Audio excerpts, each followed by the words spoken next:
Yes, people, welcome back to the show. I hope you're all well. I hope you all enjoyed the weekend and tried to keep as cool as possible. Joining myself and Lee tonight is Tom Canton from the Gooner Talk TV. How you doing, mate?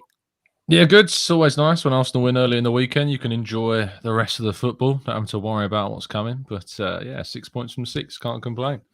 Yeah, 100%, man. It's been a great weekend. Last weekend was decent. This weekend for me has been even better.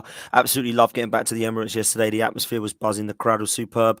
And big up all the players, to be fair, home and away. Running around in that heat is not something I would like to do. So fair play to them all. And also the games today as well. I didn't realize the breaking news on Sky Sports a couple of hours ago that it's okay to grab someone's hair, throw them to the ground, and you can get away with it. I didn't realize that. That's definitely news to me. Definitely news to a lot of people that I'm aware of. But if you've got a Tottenham shirt on, crack on. Do what you want. It's not a problem. We're going to get into that, trust me. But first of all, we are going to talk about Arsenal because it was a fantastic day yesterday. Really, really enjoyable game of football. Really good to see the crowd enjoying the Emirates, enjoying Arsenal. And at the moment, the way we're playing, why wouldn't people enjoy it? It has been fantastic the last couple of weeks. I've really enjoyed it. I've started to see a little bit of a different Arsenal going forward in relation to the signings. And, of course, at the back with the composure of William Saliba. So we're going to get into it today for the thoughts of myself, Lee and Tom. But first of all, before we do that, please smash a like on this video. Please subscribe to the channel and please do the same on the Gooner Talk TV. Welcome to you all in the chat. Welcome to you all listening to the audio. Lee Judges, let's start with you. Mate, it was a really enjoyable game. You were hopping along, but you managed to get there. And I must admit, mate, what you probably needed was the Arsenal to put a smile on your face. And I reckon they did that, Lee. What did you think, mate? Yeah, it was a really good day. For me, I was expecting that as well. I was expecting a good performance. I was expecting Jesus to turn up. Been watching him in pre-season, and he didn't let me down. I thought he was absolutely superb on the day. I thought Arsenal played some scintillating stuff at times. Didn't start off too well, I'm going to be honest. I thought first 15, 20 minutes, we was a little bit poor with our passing and everything like that. But this is what great strikers do, and that's what they get you out of jail at times. And I think it's happened a long time. It's happened with them down the road on many of occasions. Things ain't going too well, and up pop one of their goal scorers and does it. And that's exactly what Jesus done. I think from that moment on, I thought Arsenal were fantastic after that. I really do. A little bit worrying about a couple of defensive issues. Probably conceded too many chances over the last two games, if I'll be honest. But listen, that's something to work on. But some of the football was breathtaking. Listen, we've been in the stadium and been bored out of my head at times. Been bored out of my head, like, you know what I mean? Yawning, thinking, what am I doing here? I thoroughly enjoyed that game yesterday. Not just Arsenal. I thought Leicester, you know, I've got to give them credit for them as well. They came to the game and played really, really well. And then when you come out, Dan, we was doing the interviews and everything like that, you realise how hot it was out there. And so put on that performance and some of the players' work rate and things like that, was fantastic. I thought it was a really good game of football. Really, really enjoyed it. And listen, if that's the entertainment that we're going to get at the Emirates this season, then that's great.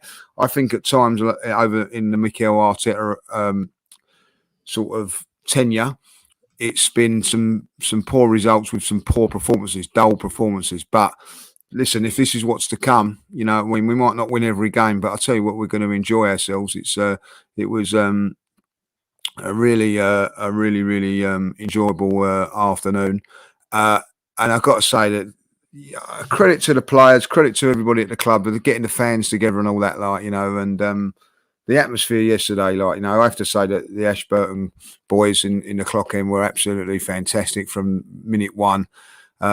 Shirts off, giving it large. I thought that was fantastic, and it says. So I'll tell you something now. I'll tell you this now. The North Bank got to step up their game, boys, because I tell you, like, you know, it's always been the North Bank as far as I'm concerned, all through the years of watching the Arsenal. But the clock end is vocal, it's alive, and it's taking over. So North Bank got to step up. But great day, great performance. Loving Saliba. I love the reaction. Listen, the fans have took to him because you can see from his performances he's good, and that was good to see. And listen, all in all, it was a real good good afternoon, and 6 points from 6, as Tom alluded to earlier on. Fantastic. Yeah, absolutely, it was. Tom, I think Lee brings up a great point there, not just about the Ashburton Army, but about the crowd in general. And although they were a massive part of it, ever since I've been to Highbury in the Emirates, it's always been the North Bank, and I love to see the clock end and all of the ground rocking. And I think it is something that we've seen in the last couple of seasons. A lot of people have said that it's COVID and that we've missed football, but actually, I think a lot of it needs to go to the way that the club is now being run in terms of the connect with the fan base and the players. And I really believe that has had a massive factor to do with it. I also believe, Tom, as well, that the first game back at home, everyone's rocking anyway. But in the sunshine, the wind, just everything kind of just went well for us. Do you know what I mean? And that just made the day so more enjoyable, man. Absolutely. I think there's a feel-good factor back at Arsenal. You saw that at the end of last season. Despite the season ended in disappointment, the support has always been great at away games. We've all been to away matches and know how good the away support is. But there's this stigma around the Emirates that it's a library, it's quiet. I mean, you head up to Anfield, and as soon as that game starts and they finish their silly song before the game kicks off, it's quiet there. And I'm sorry, but there's no argument the Emirates has become a much more intimidating ground to go to in the last couple of years than Anfield has for me. I think Anfield, the only intimidation at Anfield is the team you're going up against. It's nothing to do with the atmosphere, and Arsenal need to get to a level where both the team is an intimidating side to play against and that the ground itself is an intimidating atmosphere to go to, because it really can get you extra points across a season. There are teams that survived many years in the Premier League that arguably didn't really have a right to, because their home form was so stringent and consistent and it was aggravating and it got under players' skin, so they just didn't perform at the same kind of level. And the Emirates needs to be that for Arsenal. And I think it's going that way. As Lee said, the Ashburton boys are doing brilliant work. You've never really heard of Arsenal ultras, if you will, in the same kind of light as you're thinking about them today. Back in the day, for sure. But modern era, Emirates era Arsenal, ultras, if we're going to describe them as such, I think it's great to have that kind of that added kind of verve to the Emirates. And it is becoming a place that not only is hostile, but and I'm sure we'll talk about it, but with the Saliba incident, the camaraderie of the fans getting behind a player going through a difficult moment at a young age, that was great too. So yeah, it's a pleasure to be in the seats if you can get there. Yeah, fair play. It was a real good feel factor, but also the players allowed it to be very enjoyable. And there was a real good team performance from my perspective, Lee. And I'm going to mention 5 players and get a little bit of a breakdown from each one from between the three of us. First of all, I have to start with Gabriel Jesus. I thought he was unbelievable. And I know that you said, wait till you see this kid, Dan. I know that you haven't seen him yet live, watched pre-season, but only the highlights, majority of. And when I saw him at Palace, I thought the first 25, 30 minutes was a superb debut. He looked really lively, really confident. The intensity and the passion was there, but he was different gravy yesterday, mate. I thought he was unplayable. The guy shows everything that Alexis Sanchez does and all the finishing and nuisance in the area of Ian Wright. And I can't really see which one of which that I can compare him to, but I think he's a mix of both of them. I see Ian Wright because I see him in a nuisance around the box. I see him always in the right place at the right time. And I see what people mean about the tenacity of Alexis Sanchez, the work rate, the passion, the desire is there. And I really like what I'm seeing from this centre forward. And I'm glad that we can say he's a centre forward, Lee, because I do believe that in the number 9 position that we're seeing right now is everything we lacked last season. And that fills with a lot of encouragement. So I always had the kind of doubt in my mind that Mikel Arteta hasn't really been able to get the best out of many of his centre forwards at the moment. And that was always in the back of my mind. But this one just looks to be playing like he's been at Arsenal for 5 or 6 years, Lee. Yeah, and this is one of the greatest points of what I said yesterday with Arsenal being ready. He's had a pre-season. He's not coming in halfway through the transfer window or at the end of the transfer window. He's come in before. He's been involved in every single pre-season game. I think it makes a difference, and that's why he's looking lively. But I'm going to be honest. I hold my hands up. I wasn't that excited when we signed him. I thought, yeah, it's a good signing, but it's not going to be a game changer for us. I really, watching him at Man City, I didn't think he would be whatever I thought he was going to be. Then I watched him, and then I see him in Nuremberg, and I thought, wow, that was some sort of debut. He come on and turned the game within seconds of coming on. But, Nuremberg, let's see what he can do in Orlando. Well, he went and done that in Orlando. Then went and done it against Seville. And I just thought that there was something about him. And I watched him at Crystal Palace. Actually, do you remember when we was going to Crystal Palace? People going, I said, we're going to win this. You watch. Wait till you see this Saliba. Wait till you see this Jesus. I haven't been that excited about watching a player for a very, very long while. Then when he came yesterday, I backed him. I said he scored 2 goals. I knew that he'd be an handful. and that's what he was. He was a complete and utter handful. And I tell you what, the reason I think that I'm going to say it now is because he's going to go. He's at Arsenal. He's the main man. I think that is a thing that's going to make him go.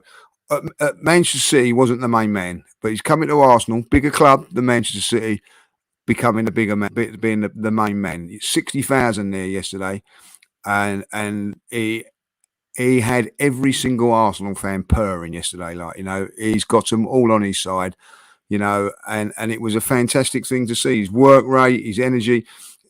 He caused panic to some very, very experienced defenders.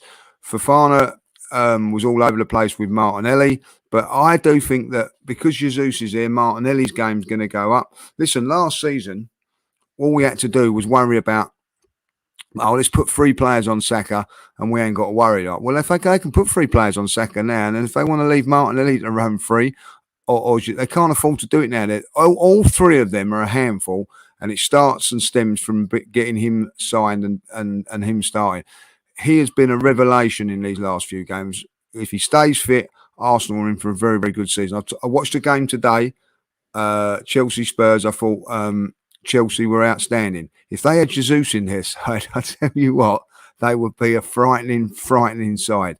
The fact of the matter is that we've got Jesus in our side, and that makes us a more and more potent and more dangerous opponent than what I think people are going to think about us. So for me, he's a game-changing signing for us. I really do think that, and I'm putting the pressure on him. Do you know why? Because he's bloody good enough to take it. Yeah, facts. Tom, I said on my channel last night that I really believe this is going to be one of the best signings that we've seen in the Emirates era since the likes of Alexis Sanchez. And people might think that's crazy to say that after 2 games, but what I see is very similar to what I felt when Alexis Sanchez signed. And I do think that this player could be one of the most all-rounded strikers that we've had, probably since Robin van Persie. I just want to get your thoughts on his performance yesterday and what you're encouraged by looking at some of his attributes, mate. The most encouraging thing is not what he brings to the team individually. It's the interconnected benefits that we get off of him. It's what he does to Martinelli. It's what he's going to do, hopefully, throughout the season to Xhaka and to Odegaard and Fabio Vieira when he comes into the team. And not only that from a footballing perspective, but it's from a mental standpoint. There are certain players. Alexis was one of those, again, for that parallel, that when he's on the field, everyone is expected to play at another level. It's a mental thing. When you see someone performing as well as that guy, you don't want to be left behind. You don't want to be the person that's standing out for the wrong reasons. And Jesus makes people stand out for the wrong reasons because you can clearly see the difference in level and performance between them when he's on it and others aren't. Last season, I think most of us would agree that our right-hand side was probably the most dangerous area with Xhaka, Odegaard, and of course, defensively, you could say Tomiyasu really locked things down when he was available.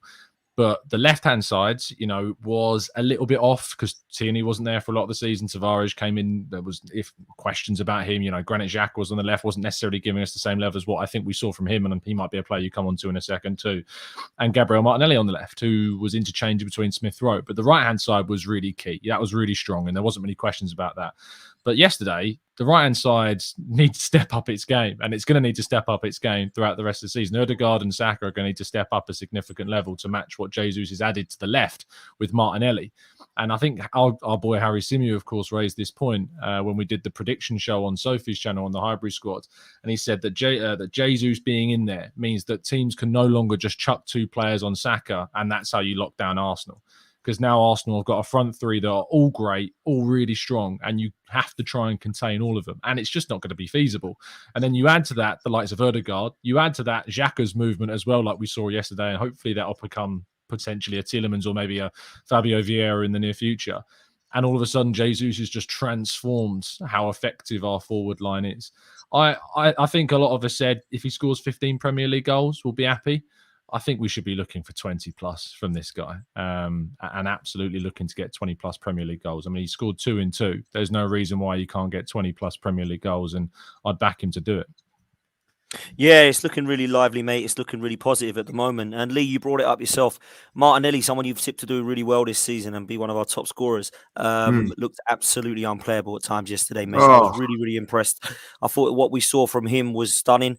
I really like the link-up play with Jesus. And I'm with you, mate. I think he went through, was it 17 or 18 games last season towards the end where he just couldn't get a goal. And already he scored 2 in 2. And let's be honest, could have had more yesterday and against Palace.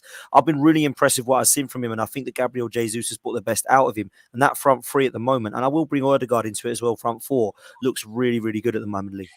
yeah, and what I liked about it yesterday was it just wasn't his goal yesterday. His work rate was absolutely phenomenal. Like yesterday, his actual goal, he's the one that chases it down on the halfway line, picks the ball up, plays it in to I think Odegaard to Jesus, and then he's at the edge of the box. So he's not just happy of just getting back there, winning the ball. Oh, I've done my job. Then he's getting forward with energy. And what was great about it wasn't just the energy of getting here. Once he got there, it was one hell of a shot. You know what I mean? Technically brilliant. I thought also he's into play with Jesus and whoever was fantastic. His hold up play was really, really good. He was lively from the minute one to the end, and I thought he was absolutely outstanding. And I think that it was good that he lasted the 90 minutes as well. I think that there's a bit more reliability now for him. Like that they're gonna that Mikel trusts him. I think the front three, and I'm gonna say let's go. Let's say the front four. I think their work rate is fantastic. I didn't think Xhaka was at his best yesterday.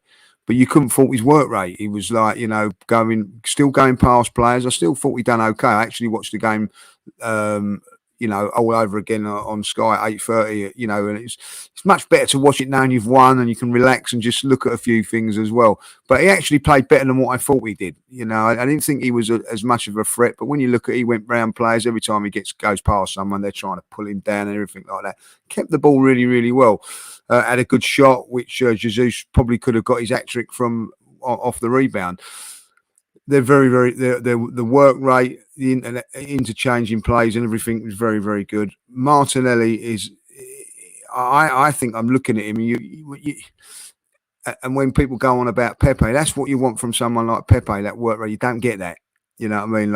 And I think it was a very, very good call yesterday about Pepe, just going quickly onto that. There was Smith Rowe's hardly played in any pre-season games, not hardly featured. Pepe's been involved in every pre-season game. When it come on, who come on yesterday? Smith Rowe. So I think that Smith Rowe is the next one on the block. But what I think that we can do, and I think that this is a good thing with Arsenal now, is that with Smith Rowe, we can go down a different route of unlocking a team. You know what I mean? It's pace, power, quickness and sharpness with Martinelli. It may be that sometimes we have to just be a little bit more intricate with our play. What I would say is that with Martinelli, I do think that because of the other two, I think that he's got a responsibility now, because I do think they'll probably go, do you know what? We've got to shut up shop on Xhaka, and we can't let Jesus get away with it, like, you know what I mean? But you can't keep all three down. So one of them's going to have that little bit of extra space. And if it is Martinelli, fill your boots, son, because I think that, there will be times when they're trying to lock down the other two, and it'd be just too much for them. Like, a little bit of inexperience. They probably think, oh, he's not as experienced. But I tell you what, the kid's a baller. I think he's a very, very good footballer. I really do. I've said it all along. Do you know what? I'm going to go back to Newcastle away, first game of the season a couple of years ago. He come on for 10 minutes on his debut. I love what I see then. I see it then, and I still see it now. And I think if you watch the documentary, you can now actually see that. And I think that's a great thing about the documentary, because people keep going, oh, I don't know if they rate Martinelli and everything like that. You can see behind the scenes that they do. And it's all been very, very thought out and done. And I thought he was Jesus has to get man of the match yesterday, and probably Xhaka pulling him a close second. But, Martinelli and then when was the last time you're thinking, wow, you could go for Saliba, Martinelli, like Jesus, Odegaard, Great team performance, wasn't it? There's about five of them for me. 4 or 5 that you could turn around and go, do you know what? They were man of the match performances. Shinchenko was up there as well. I thought he put in a masterclass yesterday, So that's what you want. You walk away from the game thinking, wow, there was 5 or 6 players there, and it's nice, isn't it? Nice that we're not having to rely on Saka now. I know that he's only 20, 21 years. I think we've put a little bit too much pressure on him, like to win us games or to do something magical. The little bit of pressure's off of him now, and hopefully he'll embrace that as well. But the 2 Brazilian boys, well, they were magic, absolutely magic yesterday, and it was a pleasure to be there. They were. It was fantastic. And Tom, another couple of players I want to mention is that centre midfield position and that left back position, which at the moment is looking like 2 positions that I would say last season we were a little bit weaker, but this season certainly is looking great there. Zinchenko's come in and he definitely covers for Tierney, that's for sure. Although sometimes he can look like he bombs it down there and gets out of position a couple of times. I will say I was really impressed with him yesterday. And of course, Granit Xhaka, a player that I've given a lot of stick over the years. I thought he was sensational yesterday. The way that he has played now in this more advanced role in that left 8, it looks like it's suiting him in the last 2 games. I can't lie. So what did you make of the left-hand side this game, mate? I thought it was magnificent. Yeah, what I will say, and I think you're right to say that Zinchenko's positioning sometimes makes him look like, we're going to get caught. But in all honesty, I don't think we play in a back 4. I really don't anymore. I think this is very much a back 3. And I think that White's positioning compared to Zinchenko shows that. Zinchenko is so far up the pitch so often, and White isn't playing the same role as him at all. And I think that, and we did a preview show on TGT, and one of the guests actually, as they send in their lineups before the game, put it into a back 3 because it's become so kind of regimented that it's White, Saliba, and Gabriel in this kind of 3 at the back formation. I mean, I think in commentary there was a comment about how much space Gabriel kind of has to kind of move into because Zinchenko plays so far forwards. And I thought what would happen is that when Zinchenko roams, Xhaka would instinctively drop into the left back role like he has done last season. He did that quite a lot, but he wasn't. Xhaka was pushing up forwards and Zinchenko was supporting the attack. And to be honest, and there's going to be games this season against the bigger sides that we're going to have more of the ball where that won't happen as much. And I imagine Xhaka may be more disciplined in those types of games. But when it comes to those 2, what excites me most isn't necessarily Granit Xhaka and his performance, which was great, but it's what could happen if we have someone who is more dynamic than Xhaka, someone who is more offensive, someone who's really good in the final third. I'm excited to see if Fabio Vieira can be that player in that left 8 role. He's not played that position loads for Porto, but he's so versatile that he absolutely could, in my view, play that position. It's an area that Arsenal clearly still want to strengthen in. I'm sure we'll come on to transfers. But yeah, credit where credit's due to Xhaka. Really good going forwards. Was unlucky not to have more than 1 goal in the game. Hit the post, of course. Came in behind a couple of times on the back post.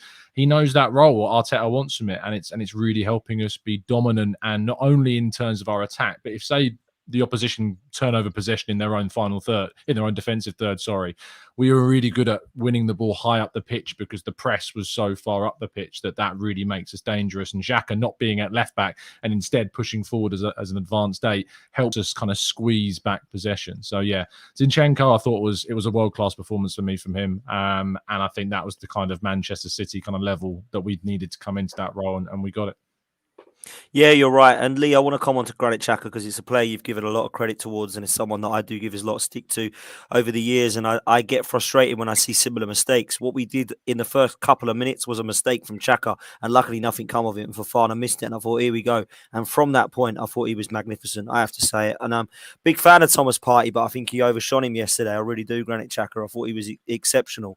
And I just wanted to ask you, Lee, what your thoughts are of the position of Granit Xhaka now that he's a little bit more advanced, and whether you still stand by that we need to replace him in that position.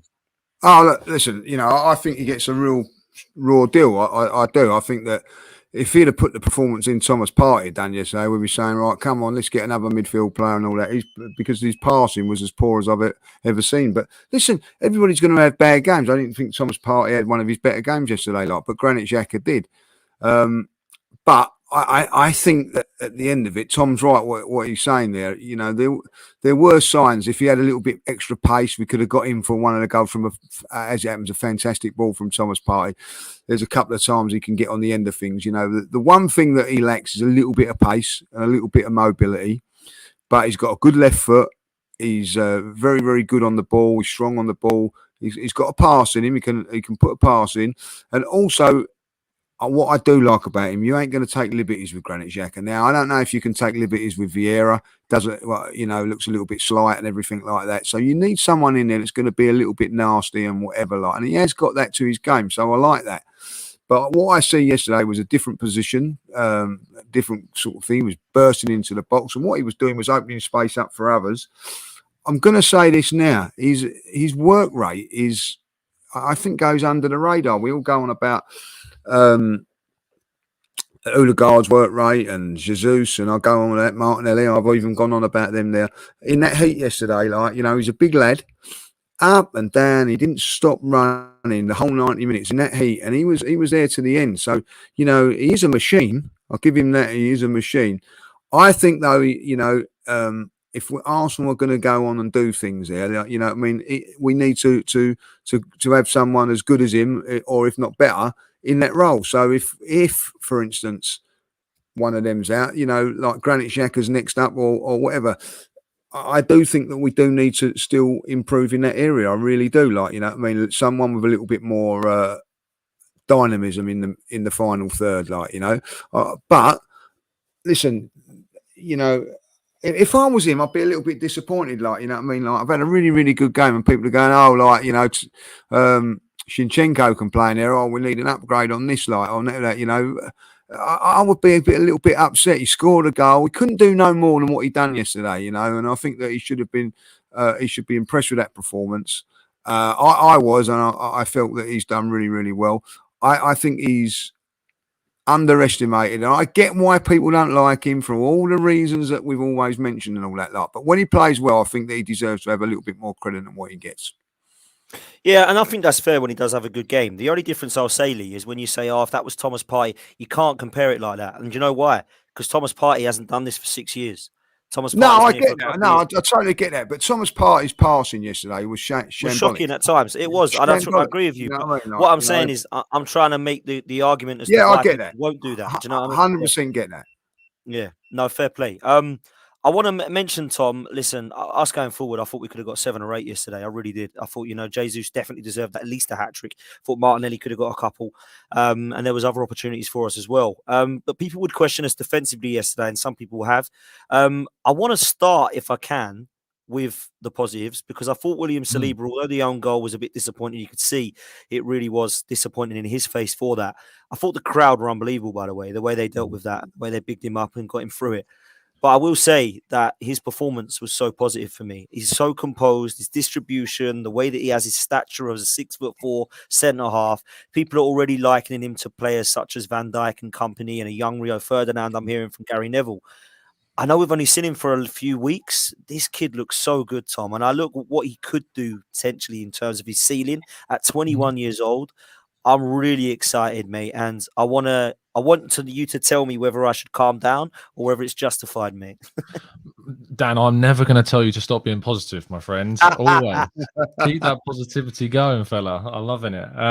But no, you're spot on. You have a right to be excited. Last season at Marseille, which in my view was a season Saliba needed. He needed a season where he played every single game in a more forgiving league where he could make more mistakes and it wouldn't necessarily come back to bite him in the same way that it does in the Premier League. And I think that he managed to refine certain defensive aspects of his game. His clearances, his area ability, all improved last season because he was playing week in, week out in a physical league like Liga. And coming into the Premier League now, man of the match performance against Crystal Palace. And then again, yesterday, it's the word I think you used is the composure he has. He's just so calm. And I saw a great tweet. It's this guy who's eating chicken wings, and when he takes a bite of the chicken wing, he's just like, it's amazing. And the caption was, when I've been eating Skodra Mustafi and Socrates for years, and now I've got Saliba and Gabriel. And it was just, that is how it feels. Like, it's such a fresh kind of feeling of quality that we have in an area that has been so underwhelmingly poor. And whilst we rate Koscielny from the time that he was at the club, and he was obviously a standout defender at that time, you always felt that there was a limit to him. Vermaelen, there was a limit to him. Xhaka, a limit to him. Skodra Mustafi, not good enough. Socrates, not good enough. And whilst Rob Holding, I like, and he's probably the best fourth choice centre back in any Premier League side, to be fair. Again, there is a limit to him with what he can do. But there really feels like with Gabriel, with Saliba, and with White, who I know, can be scapegoated a little bit sometimes. Yeah. I think all three of them have got such high ceilings about the potential of what they can do together. And I think Saliba's going to learn a lot from playing next to Gabriel in the middle. I think Gabriel, of course, still a young player, 23, 24 years of age, played in France. They can communicate fine. Yeah, but actually, I tweeted out during the game that if there was ever a game that he was going to score an own goal in, it was probably the best one for it. I think it might ground him a bit. I think it might humble him a little bit. If there was any kind of arrogance getting to him, I don't think there was. But if there was anything creeping in, I think those moments are actually quite telling. So he responded to that own goal really well. He won a really good recovery on the left-hand side pretty soon after he had the own goal as well. So, yeah, I'm excited. And just a brief note on Ben White, I thought he was really solid until he came. I was going to say that. I thought Ben White played really well yesterday. Created a goal from the cross. Yeah. I thought he'd done okay, and I don't know how bad his knock is. Hopefully, it's not that bad. But for me, I probably someone. I think Nathan's just saying if everybody's fit, then maybe White doesn't start. That may be the truth, but at the moment he's got the shirt, and I think he's done nothing wrong at right back in the last couple of games. I'll be honest. Is that an issue though? Because I don't see that as an issue, and I agree with Nathan. I don't think he does start, but I don't see that as a bad thing. No, I don't see it as an issue. Thing. Yeah, I think it's great. You know what I mean? I don't see it as an issue. I don't think that whoever plays at the back there, I don't think I've got one. The greatest thing now is that and you've been saying this for a long while, Dan, you know what I mean? Cedric, ain't coming in. Well, Cedric's not had a sniff in these last two games. You know what I mean? Because Ben White's come in there and done a fancy. There's three right backs on the books at this moment in time. I mean, Tomiyasu, who did come on yesterday, Cedric and Bellerin. He prefers to play Ben White there. So what does that tell you? So I think Ben White gets a bit of a raw deal. I don't see why he doesn't. I think Gabriel, his game's got to get a little bit better. I felt that he started off again shaky yesterday, but with Gabriel, he's got that. I don't know what you guys think about whether is it because his name's Gabriel or whatever, or he's got that little bit of pace and whatever. He just seems to get. If Ben White was doing that, everybody would be on his back at times. But I thought that, Gabriel had a good solid game as well, and as Ben White did as well. But no one's sort of saying, "Oh, it's Ben White's. It's got to be Gabriel's got to go out the team and whatever." So listen, Gabriel's got a job on his hands because I think that Tierney could play in that left-hand side of a three, or as a four as well. So I think that and let's get this right: two central defenders can both be right-footed and play. 100%. So don't forget that. So big up to Ben White. I'm getting a little. If I was him, I bet he's on. I bet he's rooming with Granit Xhaka and going, "What's going on here, Granit?" Don't worry about it. Get used to it, Benny boy. Get used to it, Yeah, you will get that with fans, and I think that with Gabriel and Ben White, I just think that Gabriel has been really consistent in the last couple of seasons, and Ben White's probably a year behind him as well. Dan, so I do think it's 100%. 100%, and I think it's unfair. And the same I think with Pepe.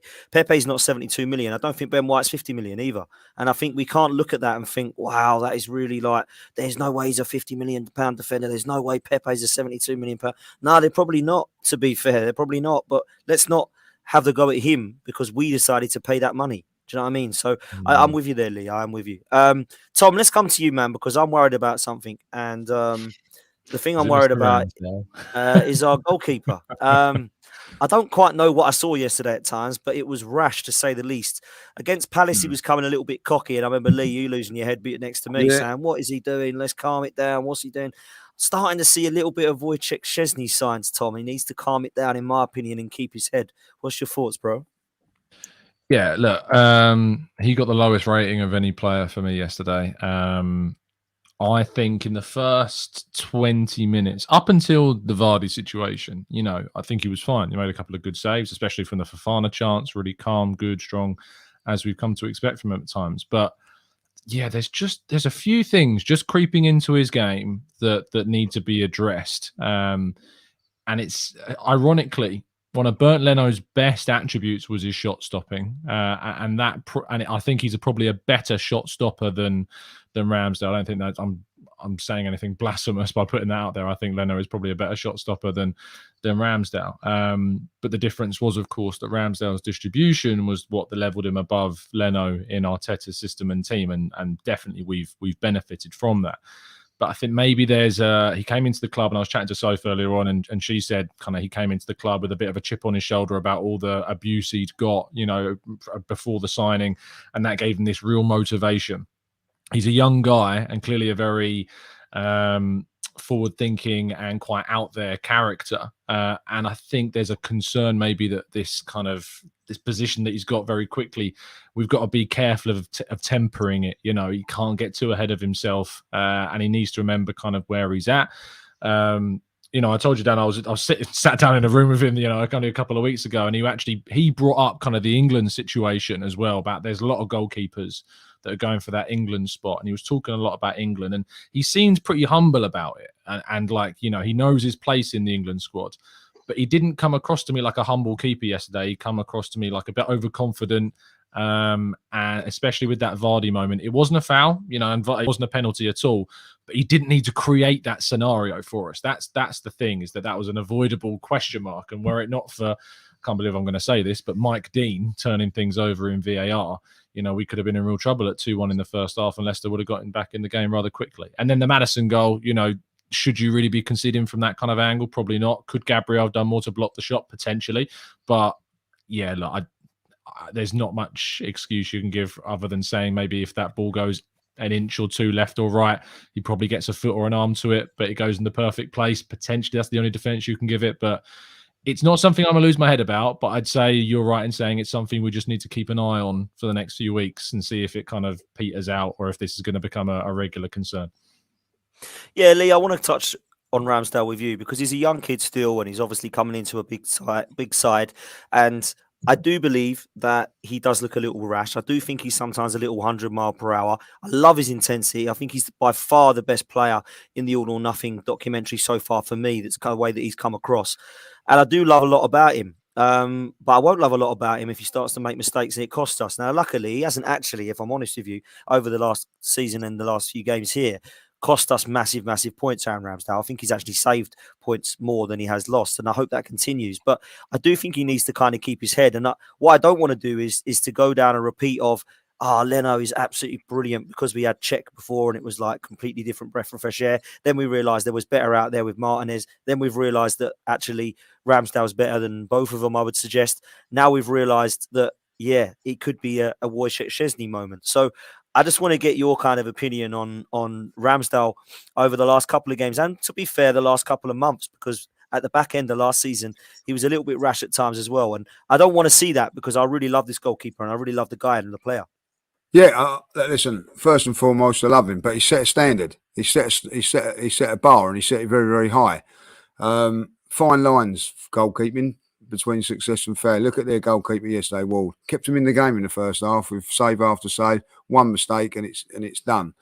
My concern isn't with the goal on Saturday, because all goalkeepers make mistakes, even at the top level. Then they'll go for look at the Gale, you know what I mean? Like, it's unprecedented. So every goalkeeper's going to let one in, make a mistake, and whatever. Like, what worries me about him is that there's no need for him to get involved at some stage. Now, when you look back at that first half, he's made a save in the first 5 minutes, then he weren't busy for 20-25 minutes, and then he wants to get himself involved by coming out and all that. Like, just no need for it. No need for it. Like against Crystal Palace, he hadn't touched the ball, and he then tries to do a little cutting inside and little, trying to beat a player and all that. Like, just do your job and do it properly. You're a goalkeeper. The less you do, the better. You know what I mean? Like, and the thing is with him, I think that he's a goalkeeper that's played in some poor teams where he's been busy. When you go to a top team, you hardly have anything to do. David Seaman had the same thing, but David Seaman knew what he was doing, never got involved in those silly moments. There were a couple of times that he made mistakes as well. But ultimately, you don't really want to see your goalkeeper. On a game when you're dominating a game, you don't want to see him. Makes one save and you go, oh, well, that's what he's about. Now, is my big fear of him, because he's this big character. He wants to be known and wants to be seen and everything like that. Just get that out of your game, do your job, do it properly. And listen, this kid's going to have a fantastic career, not only at Arsenal, with England as well, if he gets his nut down and plays really, really well. I think the England goalkeeping spot is certainly not cemented by any stretch of the imagination. So, you can have good performances and get yourself in. I thought he made a very, very good save in that first half, and it could have gone wrong for him. VAR 2 years ago is not going to get it. That's a penalty. You know what I mean? And we're struggling, and people will be having a little bit of a moan at him. But for me, he's just got to rein it in that little bit. Let the game come to him. Not try and make the game instead of him making the game go to him, getting it towards him. If you know what I mean, just let it come to you. Make your saves. Just do your job. And he was doing that at the first half of the season. He's letting a couple of dodgy goals of late. I think I've seen a few now, and I thought we could have had that and whatever, But he set the bar very, very high, and he's got to continue to make sure that he keeps at that level. Yeah, football's a simple game, they say, and he needs to remember that, I think, because he's actually a really good goalkeeper, and I like a lot about what he does, and I like a lot about his mentality and the way he's come across. As I said, that documentary is fantastic for me. Before we come on to the last section of the show, Tom, I want to come to you about transfers quick. I looked yesterday at Tomiyasu, Kieran Tierney, Fabio Vieira to come back, Smith Rowe coming on, and it's really interesting because I spoke on my channel to Maz, who's a Brighton fan, and he interviewed Smith Rowe last week, and he said, you might want to know, Dan. He said straight away, Arsenal are going to be special this year. We are a serious team, and I just want to get your thoughts on what we might still need, but also the belief that the players look to have that they can achieve something this year. So for me, I think it's clear we need some more players, Tom. I think it's clear. Look at the bench against Palace. I was quite disappointed. I looked at the bench yesterday, a little bit better, but still quite short in some areas of the team. I think there's a couple of centre midfielders that we might be lacking, and certainly a forward. But I wanted to get your opinions on what you've heard and what you think we might need, mate. Well, I mean, just briefly in terms of what I've heard, I reported the other day that Arsenal were prepared to wait on Tielemans all the way through to 2023. That's the information that's been received so far. Whether or not, that happens is obviously, it depends upon what happens with Tielemans. If another team moves for Tielemans, Arsenal are expected to then change that idea, and they will move, but there's no rush with them. They don't feel like there's a rush. They feel as though the money that Leicester are asking for a player of 1 year left on his deal is too much. And if you were to say to me, is Tielemans an upgrade on Granit Xhaka? I'd say in some games, yeah. In games like yesterday, even though Xhaka had a great game, I think we benefit in some of these games when we're struggling to break a team down for having Tielemans in that side. But in other games, I wouldn't. In other games, I wouldn't necessarily play Tielemans over Granit Xhaka when we need to be a little bit more assured in midfield. And what we need to do is look at some of Tielemans' performances, especially the Spurs game last season, to know where his weaknesses are. He's not an out-and-out upgrade for me in midfield. And that's why I think there is a bit of a hesitation from Arsenal about whether or not he's the right kind of guy to bring in. And the honest answer is the other options out there for that position are very, very expensive or just not available at the moment. And that's a bit of a problem. So hopefully that changes. I hope that we sign a midfielder, because for me, that was absolutely a must before the season, the summer started. And then the other area is the wide forwards. I know a lot of people have been going on about the Edu getting on a plane to Valencia. As far as I'm aware, his family are currently in Valencia on a holiday. It's not to say he's going to go out and also go on holiday with the final weeks of the window, but I just would say don't read all that much into that just yet. Yes, we are linked to Yeremy Pino. Yes, Arsenal have interest in him, but I wouldn't say that the two are absolutely exclusively linked. So don't necessarily get your hopes up just because Edu's off to Valencia just yet. But yeah, I hope we get stuff done, mate. But at the moment, the club are still focused on moving out the likes of Bellerin and still getting a couple more. Maitland-Niles is the other one as well. So that's still the focus right now. Yeah, it seems that way. Obviously, Pablo Mari, we've seen leave. Lucas Torreira, we've seen leave. Leno looks to be on his way to Fulham. It looks like Bellerin, Maitland-Niles, potentially Reece Nelson, although I believe he's got a knock at the moment. And I think there's probably going to be something that happens with Pepe. He won't move. Nelson won't move. Yeah, no, I'm hearing that as well. I guess something will happen with Pepe, but there needs to be some incoming rumours as well. But I can't see any heavy rumours at the moment. Jeremy Pino is one that you have mentioned and a few people have mentioned. Don't know much about him. He wouldn't be one that's excited me, but to be fair, Tomiyasu didn't excite me, and I really like him. Neither did Ramsdale, and I really like him. So it's not always about that.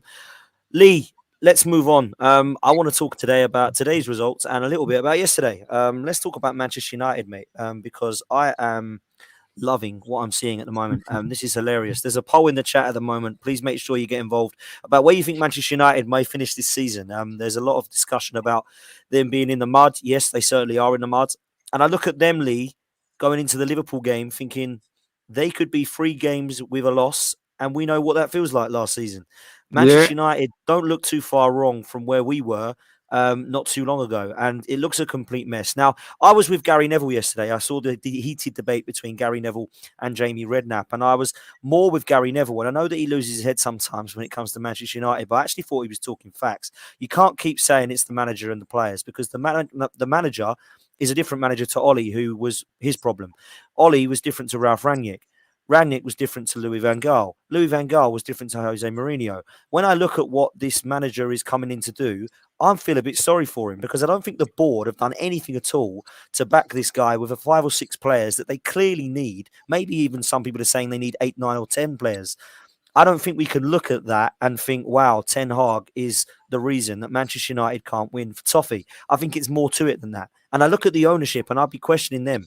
Now, they spent lots and lots of money, just like the Cronkies have, but they've been giving it to people that have been poorly recruiting players. We've already seen £60 million spent on a 5'6" centre-back who looks terrible, in my opinion. Absolutely awful. Getting out-jumped, of course he is. We're looking at Ericsson coming in for the last few years of his deal. Links with Arnautovic, Falcao, Cavani have passed. It just looks exactly the same as that for me. Ronaldo doesn't want to be there. They can't get anything out of Sancho and Rashford. And it feels like when I'm talking this, I'm all moaning, but actually I'm loving it. But what I'm trying to get at is I don't think it is Ten Hag that we can look at in first 2 games of the season. I think there's more to it than that. So what's your thoughts on Manchester United, and where do you see them actually going this season? Because I think they look a shambles, mate. Well, I hope it continues. You know what I mean? It's been a poor show from the day they signed Ronaldo. Look, they chased Sancho for 2 years to be the main young kid, new kid on the block. They had Fernandes, who was doing really, really well. For whatever reason, they didn't want Ronaldo going to Man City, so they interrupted that deal, and it put them all out. And from that moment on, they've been a shambles.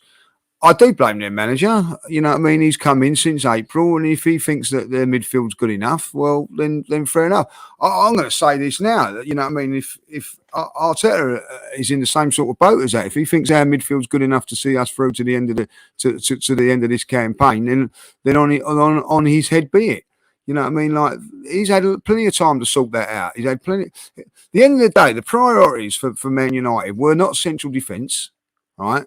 They weren't up front. They was in midfield. That was the priority he had to set out. Like, you know, he's gone and spent £57 million on a left back, like, you know what I mean, that'll probably be like a top player at bar football. But other than that, you know what I mean, I don't think that they've actually got anything else going for them. You know, they've got players like Rashford, who I think, you know, work on. Martial still at the club. You know, listen, Arsenal were in the same sort of position a few years ago, like, you know, and we've gone down a young trip. We've gone through some pain.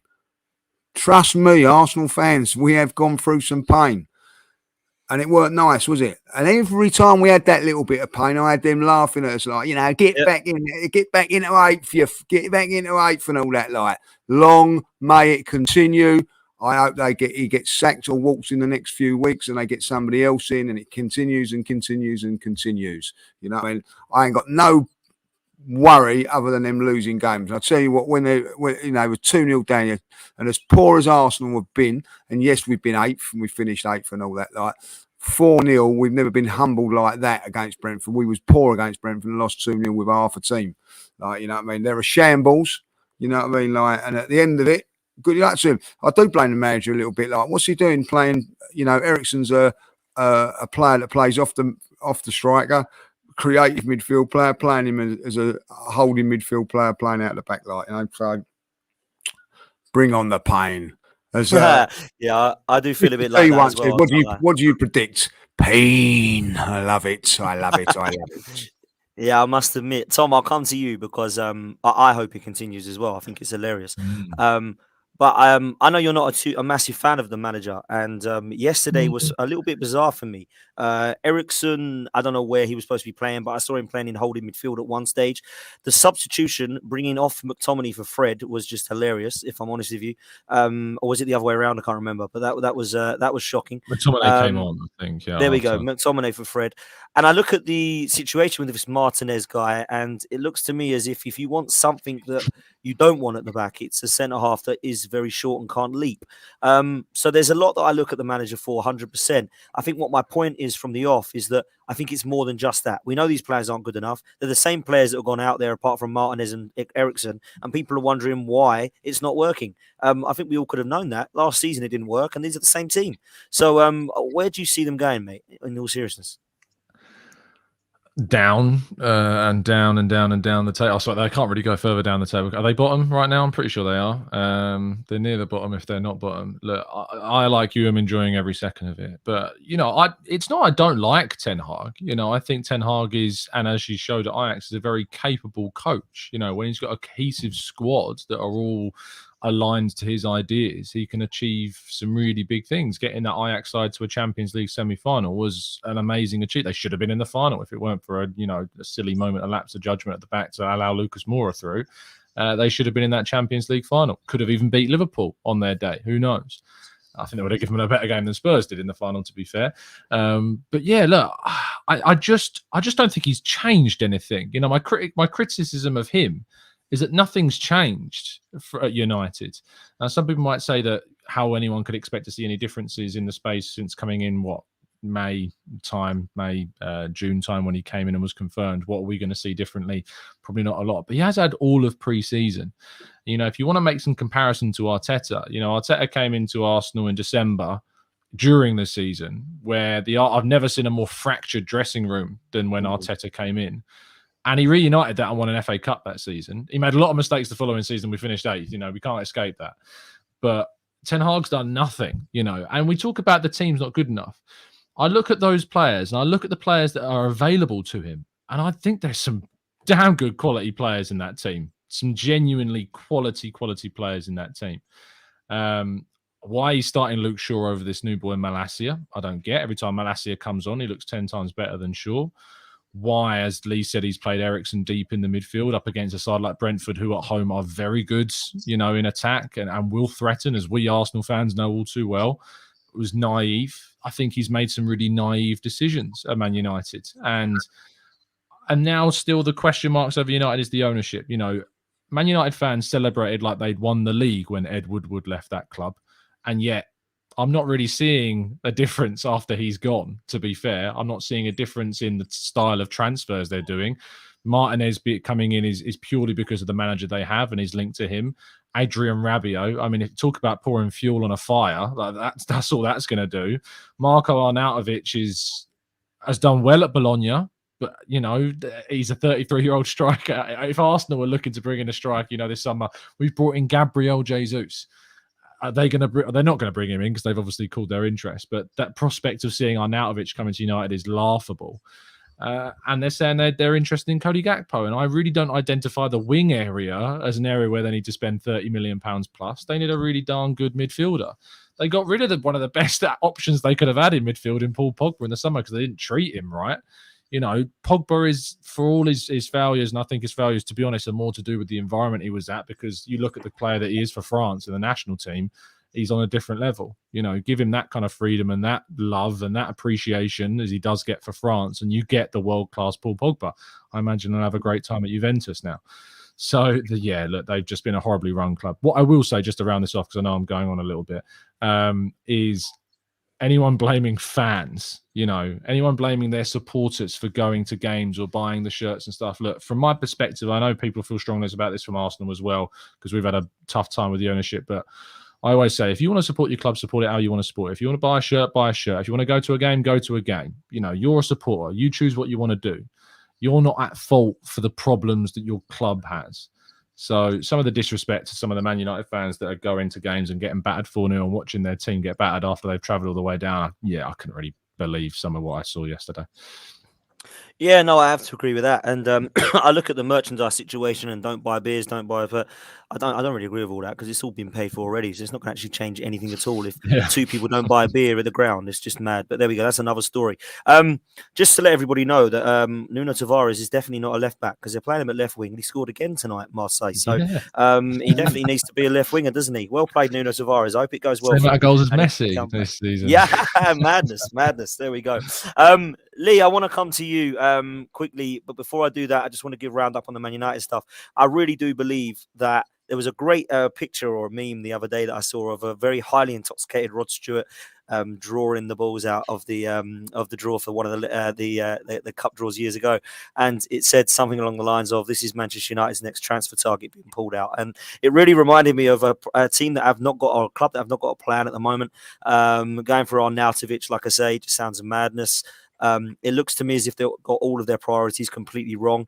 And I must say, I hope it continues. I really do. It doesn't look like they're going to have a good season. And I think most fans would probably be realistic enough to say that this season is going to be a potential write-off for them to try and understand what it is they want to go. And they need to get this plan sorted. It's quite ironic that only a couple of seasons ago, Gary Neville says he doesn't see a plan at Arsenal. He sees one at Manchester United. Well, I think we could all see a plan at Arsenal. It was whether or not you believe that plan was going to be executed. To say you can't see a plan is just madness for me, because I think everybody who watches football can see that Arsenal have a plan. It just depends on whether you believe that plan is going to be executed. I've never seen a plan at Manchester United. I see Paul Pogba's, who are players ready now, Ronaldo's ready now, Varane's ready now. Then I see some of the youngsters being signed and some of the youngsters being flung on, like Sancho and Elanga.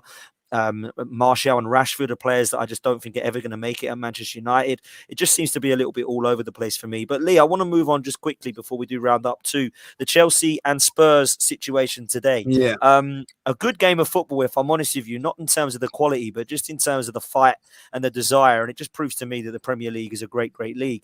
But I left feeling a little bit disappointed the way that it ended, just for the pure fact that you have to look at it and say both teams dropped points. I think that's good as far as Arsenal are concerned. But the way that second goal for Tottenham went in, I just can't understand what VAR and the ref are not seeing there when Romero grabs hold of Cucurella's ponytail and pulls him down. Now, if that then gets looked at again and nothing happens, what is the point of a VAR system, Lee? I do not understand what's going on here. So explain to me your thoughts on this one, mate, and the game itself, man. Well, it just VAR is comical. It's comical. The reason that VAR couldn't get involved because it wasn't a goal, and it wasn't a sending off in their opinion, like, you know what I mean? So I don't know what it actually was, if it was a sending off or not. You know, referee didn't see it for whatever reason, which is poor. He didn't see it, you know what I mean? So you have to turn around and say, okay, he didn't see it.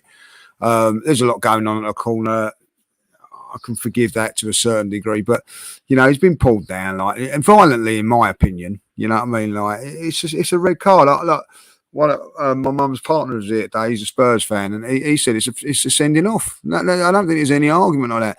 What it does, it just leaves a poor taste in your mouth about football. Forget about Arsenal Spurs rivalry or Chelsea and whatever. First of all, like, you know, disappointed with what I see, because I thought bloody Chelsea looked really, really good, and I thought like they weren't going to be as good as what they are, and they turns out that they were really, really good on the day. Tottenham were as poor as they were last season, but ultimately they've still got. They had 3 shots, by the way, Spurs, in the whole game, and they scored 2 goals. They are clinical on the break. That's one of their things. Chelsea should have won that by 4 or 5 goals. You know what I mean? Like, if I'll be honest, they had some very, very good chances. Look, at the end of the day, it's just poor refereeing. And we'll say this with the referee. I thought it was a foul when I first see it on the first incident, but it wasn't. But then I've got to say, like, you know, is that not interfering with play when it's right in front of the goalkeeper's eye line? I don't understand it really. Like, you know what I mean? You know, I don't really. I'm going to be really honest. Some of these rules I don't really understand no more. And I used to. You know, I used to know all the rules in football, and I'm thinking, well, you know, what is a sending off and what's not? I think that's fair. Yeah. You know, you know, is that violent conduct what he done? If you gouge someone's eye instead of his ear, or pull him down by the throat or something like that, you know what I mean? Like, you've only got to touch someone with your head and it's a sending off, like Pepe got. That to me, or Xhaka. Do you remember when Xhaka pushed someone at Burnley that time? You know what I mean? Like, that was worse, what I see today. Nothing given. So disappointing night. I mean, but listen, you know, Spurs fans going, oh, like, you know, I don't care that they celebrated. Like, good luck to them if they celebrated a last-minute goal. Look, and rightly so. So Arsenal would do that. You know, you've gone to Chelsea, played poorly, and you nick a point. You know, like you should be allowed to celebrate. But you know, when Arsenal do it, it's a big thing. But you know why it's a big thing? Because you know, what I mean, it's Arsenal. I had some Spurs fans say to go, oh, there's a lot of Arsenal fans. You know what I mean? Commenting on the Tottenham game. Do you know why there's a lot of Arsenal fans? Because there's more Arsenal fans than Spurs fans. That's why. You know what I mean? Like, and the reason that no one's going to go on about talking about it is because Arsenal are a much, much bigger club than Tottenham. Tottenham have gone 3 defeats before the season starts. No one cares. Manchester United and Arsenal do it. People care because you know why? They're big clubs. But at the end of the day, poor refereeing. And I can tell you, like, you know, Tuchel's right. You know, don't want that referee. I think he's a piss poor referee. I'm going to say it. I think he's poor. I agree. Piss poor referee, like, you know, getting away with it, keep happening all the time. But I'm going to say it now, like, you know, a couple of things also. I love what I see on the touchline today. Don't tell me that's not good TV because it bloody well is. 100% it was. Tom, I must admit, I went into this game expecting to be impressed by Spurs and unimpressed by Chelsea, but last week would suggest that this week is completely different. I was actually quite unimpressed by Spurs and impressed by Chelsea in certain parts of the game. And I do think if Chelsea had a couple more quality players, which I think they're going to, that they will be a threat. And of course, Tottenham will be too. When Tottenham come out of that with a point, with a minute to go and realise they didn't play that well, that's what Antonio Conte will be happy about. I'm with Lee. I thought the Tuchel and Conte stuff was great to see. And there are rivals this year, in my opinion, in terms of a Champions League spot. And it's proved to be a good game and a good start already. What did you make of it? And what are your thoughts on both sides going into this season, mate? Yeah, well, I think you're spot on. You know, I don't really want to give Harry Symeou too much credit, but he did tell us in the preview prediction show that we did that he felt like we were underestimating Chelsea. Yeah, he did say that. Apart from me, I'll just get that. No, you said it as well. You've actually said it as well. I'll give you that.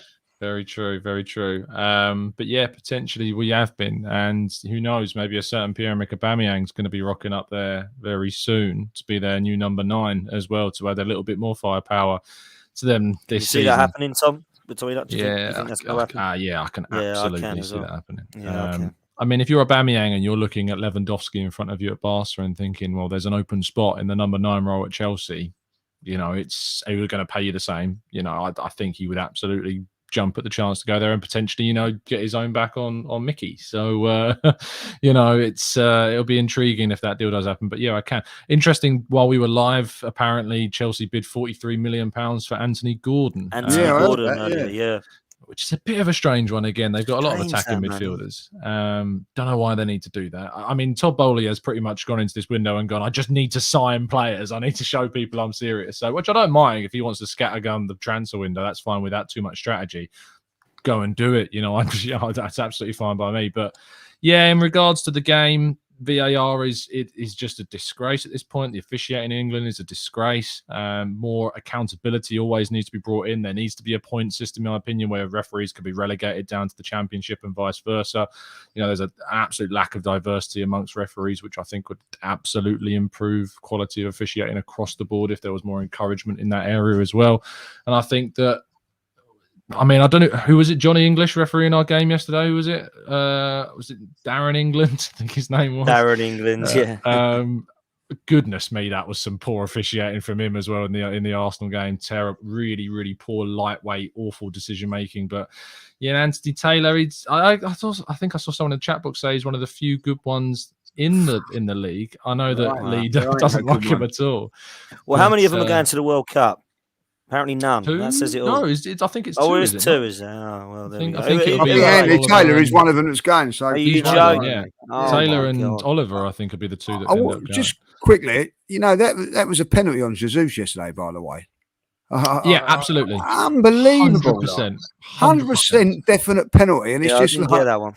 Yeah, you know what I mean? Like, you know, it's incredible. It's, you know, poor decision. Do you know what? He couldn't wait, that ref on yesterday, to give the penalty against Ramsey, and then the one that's definite, waving it away like, you know what I mean? Vardy one. Yeah, Yeah, he couldn't wait to give it. Didn't even think Oh about no, it. yeah, Straight didn't away, even think give it. about that one, did he? Oh, Didn't think sorry, about it. And that one there, and that one with Ramsey, so it Jesus, he confused just me. waved it away Ramsdale, straight away, like just an absolute joke thing. But you know, the Mm. refereeing in this league now is, you know, like it's shame. Did you think that was offside today? That they got their first goal? Be honest.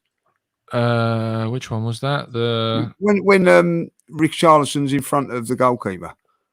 Oh, that one. Nah, I don't know. Again, Lee, I don't get the rules. If Richarlison is interfering with, is not interfering with play, what's he on the pitch for then? I don't get this interfering with play. I don't get it. Yeah, I need to see it again. So it's a hard one, isn't it? I don't know. I don't know what you think, Tom. Is that for you? I don't know. Is that I'll have offside a for got you? look. I'm sure I mean, there's. Okay, I I've got an honestly, image of it now.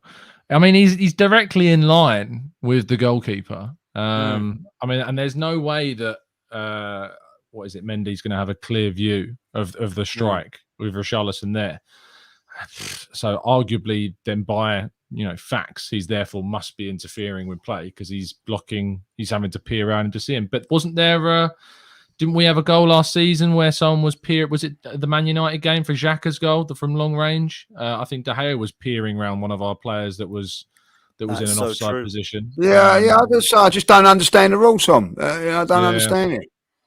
No, it's fair Well, I play. I guess they don't can think see any of that. us do, if I'm honest with you.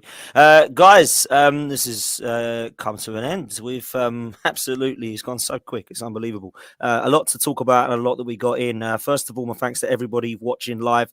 Please make sure that you like and subscribe to this video if you haven't done so already, and get yourself over to the Gooner Talk TV and do the same. And if you can, come and support myself, that would be amazing, over at Football's 12th Man Podcast. That would be amazing. Also on the road to 4K. Tom, you're on the road to 30. What are you on now? It's just gone over 37, so you're on the road to 38 now. Yeah, thank you. Stuff. Thank you for having me, as always. Nah, you're an absolute pleasure, man. It's great to have you on most Sunday Top nights. guy, It's good top stuff. guy. Absolutely. The last thing you've ever said, judges. No, you know what I think of you. Absolutely. No, You cheers, can't say it Tom. on here. Absolutely. Too rude. Yeah, you can't repeat it on here. But no, cheers, Tom. Absolute legend. Pleasure. Much appreciate. We're on our road, on our way to in the 30s ourselves. We'd like to try to get to 50 this year if we can. So that's our road to 50k for this season for Lee Judges TV. It would be great if you could help us grow the channel and get us there and keep supporting the content. Lee, thank you so much, mate. It's been a pleasure as always. Oh, I enjoyed that today. It was a good chat. That was always a good, and it's always nice chatting after an Arsenal win. Absolutely, mate. It's been a lovely weekend and long may it continue. We've got a few games ahead of us now, guys, where it's looking like it's going to be an okay start to the season. I don't want to jinx it, but I'm just saying that with Bournemouth and Fulham and Villa and Man United, I can add them in there now because they're bottom of the league. It's looking like their fixtures couldn't be kinder leading up until that North London derby. So let's hope that we can do the business and keep Arsenal winning. Until then, we'll see you next time, guys. Take care and up the Arsenal.